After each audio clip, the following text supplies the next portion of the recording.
Agarda siz TypeScriptda dasturlayotgan bo'lsangiz, siz bilishingiz kerak, TypeScriptda chiroyli yozgan kodingiz npm run builddan keyin bir xunuk bir JS kodga aylanadi.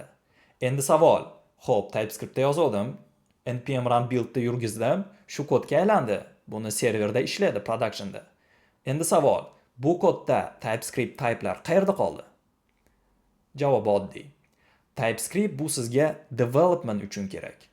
Ko'rishingiz mumkin. String, record va mana props bu hammasi nima? Bu hammasi TypeScript.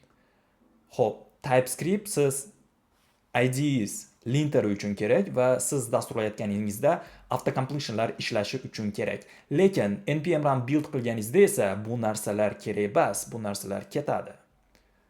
Agarda ko'proq ma'lumot olmoqchi bo'lsangiz va sizga dasturlash bo'yicha onlayn kurslar qiziq bo'lsa, bizning Telegram kanalimizga o'ting.